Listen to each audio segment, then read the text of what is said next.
Hello again, everybody. This is Leapful with Tiger and Coalition. Doing an overview today on Nissa, Sage Animist. We're going to go over her abilities and some of the cards I'm using. It's a little bit of an unorthodox setup, but we'll show how it works out. This one's kind of coming at great risk too, because I am going to take her into quick battle, and I'm currently on a 184 game streak, I think, which is the highest one I've had yet. But, you know, hey, you gotta have some faith, right? So, Nature's Bounty. Draw one card, gain 3 mana. Convert 3 gems to green and gain 3 life. Natural Gift. Each of your creatures gains +7/+7 until the beginning of your next turn. Nature's Regrowth. Convert 25 gems to green.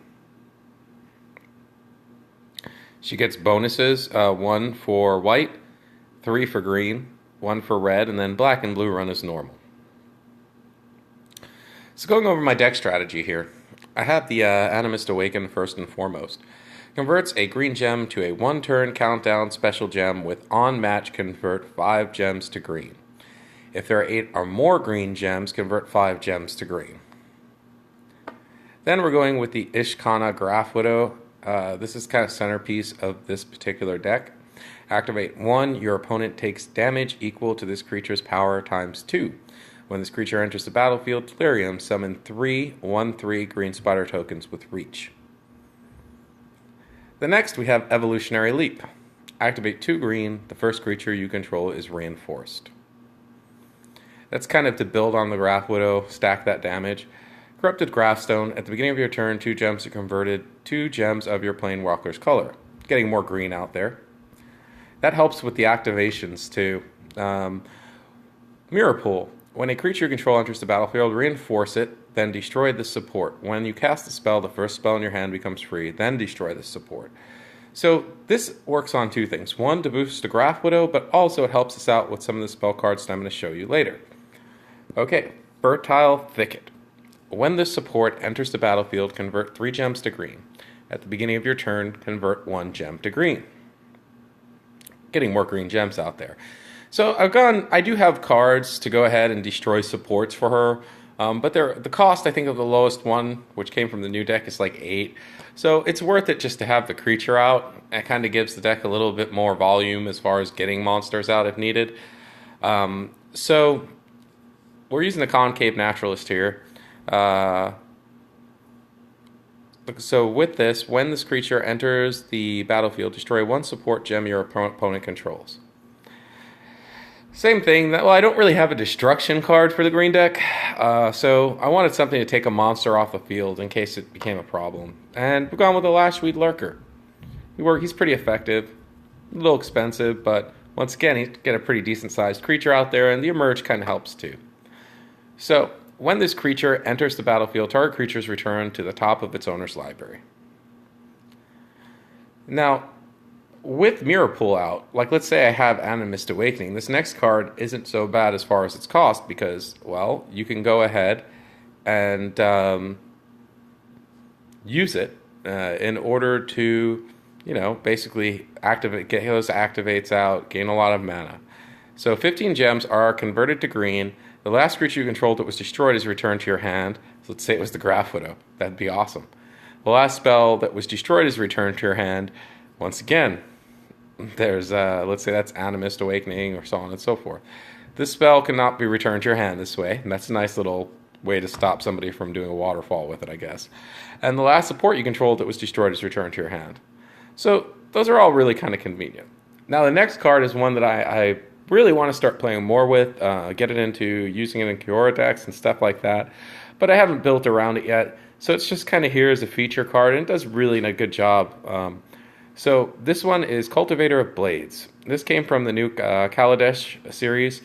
When this creature enters the battlefield, fabricate 2. At the beginning of your combat, on your turn, your creatures get X plus X plus X until the end of your turn, where X is equal to this creature's power. Now, you can see throwing Mirror Pool in there with this, and also, you know, getting Evolutionary Leap. You can really build this up, and it can really add to offense. So, I mean, even if you have the Conclave Naturalist out there and the Lashweed Lurker, getting her out there, I mean, it lets you do some massive damage. So it gives you an alternate strategy to the Grafwidow, but, you know, it's kind of nice. So that's kind of where we're at with that. We've pretty much gone over the whole deck with you guys. And what we're going to do is we are going to take her into quick battle. Now, this is kind of the situation I was talking about. I almost didn't want to make the video, but at the same time, I felt like sharing the setup. Right now, I'm on 184 game winning streak. That's all with the Koth deck that I showed you guys recently. Really loving that deck. So versatile, and it's. I've had some really close match with some really strong built decks that have just made it really a lot of fun to play. But back to Nissa. We're going to risk it. So you'll kind of get to see the strategy that's employed with this deck. It has something I build in all my decks. I like to have a contingency for everything you run into. Though, admittedly, if I had to rate this deck, I'd say it's like, for me, a 4 out of 5 stars. It's not like a 5-star deck like the Koth deck. Because, and look, of all people, we run into Koth. So, what we're going to do here, take a look at what we've got.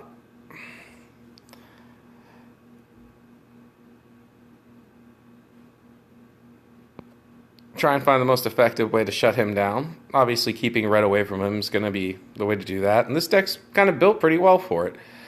There'll be green spamming all over the place here pretty soon. And that should give us a really good chance to deal with anything that comes up. And yeah, it is my goal to get that Grafwidow out as soon as humanly possible. Now, as soon as he charges up his extra ability, obviously that kind of puts us in a little bit of a bind, as he's going to be able to reshape the land. Oh, there we go.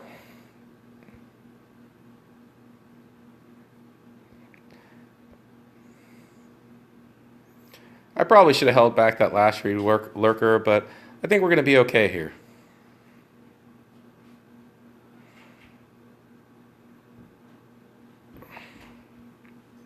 Ah, there you go. Be a little bit smart about that this time. Just move that over just a touch.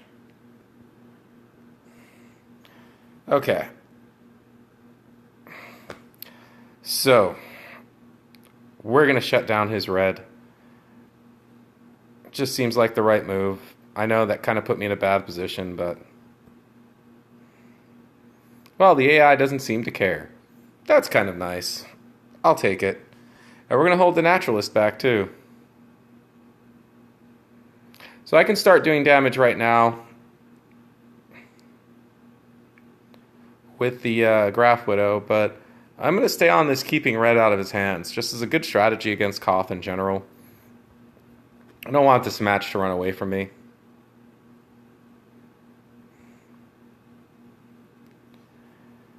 Well, he got his first creature out here. I'm not too terribly worried about it.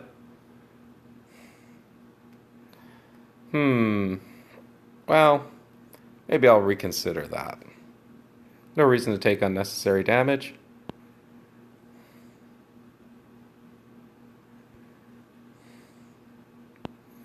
You can have that back. So this match is going pretty well so far. We haven't brought out all of our high-powered cards. I'm going to get that Naturalist out there too. It's time to just go for it.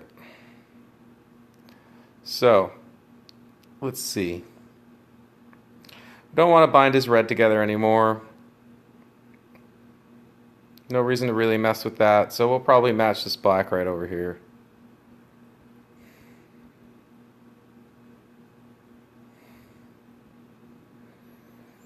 And that would be nice to get out. But I think I'm going to work on that sweep first.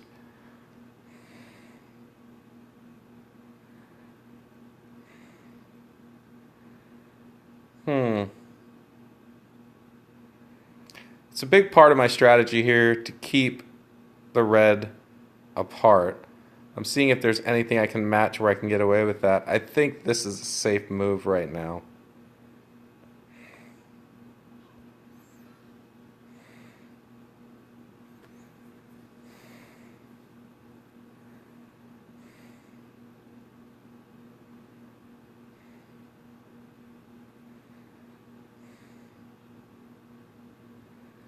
Well, so far so good. I think, well, that'll bring us to 9.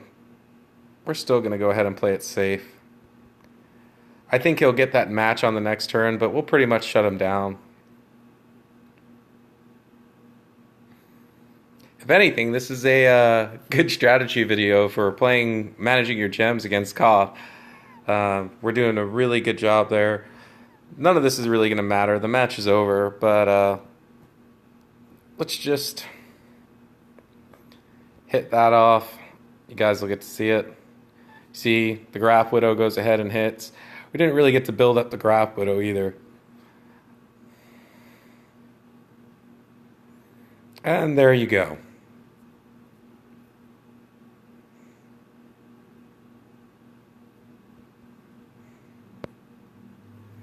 Pretty effective match.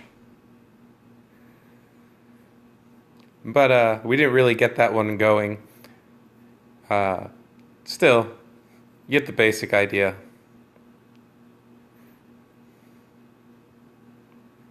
Alright, I hope everyone enjoyed this video. I'll be trying to post more here over the next week. And good luck out there playing, guys.